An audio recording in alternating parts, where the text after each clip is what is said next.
Hi friends, வாங்க இன்றைக்கி ரசம் எப்படி வைக்கிறதுன்னு பார்க்கலாம்.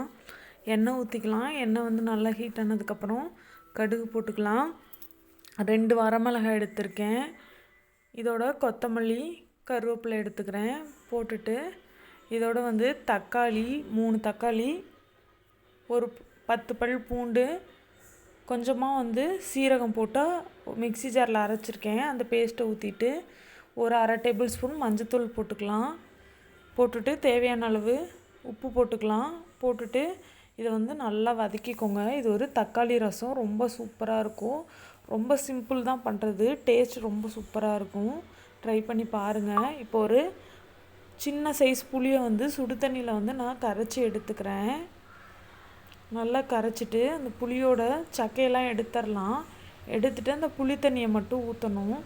புளி வந்துட்டு எப்பொழுதுமே கரைச்சதுக்கப்புறம் நம்ம புளிப்பு எப்படி இருக்குன்னு பார்த்தீங்கன்னாவே தெரியும். அதுதான் அளவு. அந்த மாதிரி நீங்கள் வந்து அதுக்கு தகுந்தாப்புல புளி எடுத்துக்கணும். இப்போ நல்லா கரைச்சிடலாம். இதை வந்து நம்ம வதக்கி வச்சுருக்க கிரேவியோடு ஊற்றிடலாம்.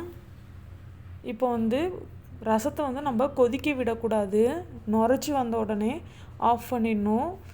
ரொம்ப சூப்பராக டேஸ்ட்டாக இருக்கும் இந்த ரசம். பண்ணுறதும் ரொம்ப சிம்பிள் தான். கண்டிப்பாக ட்ரை பண்ணி பாருங்கள். ட்ரை பண்ணி பார்த்துட்டு எப்படி இருந்துச்சுன்னு கமெண்ட் பண்ணுங்கள். இந்த ரசம் வந்துட்டு ரொம்பவே சூப்பராக இருக்கும். கண்டிப்பாக ட்ரை பண்ணி பாருங்கள். சிம்பிள் ரெசிபி தான். இது வந்து ஒரு தக்காளி ரசம். இப்போ பாருங்கள், நல்லா நுரைச்சி வர ஆரம்பிக்குது. இது வந்து கொதிக்க விட்டுறவே கூடாது. நுரைச்சி வரும்போதே வந்துட்டு நம்ம வந்து ஸ்டவ்வை ஆஃப் பண்ணிடணும். இப்போ பாருங்கள், நுரைச்சி வர ஆரம்பிச்சிட்ருக்கு.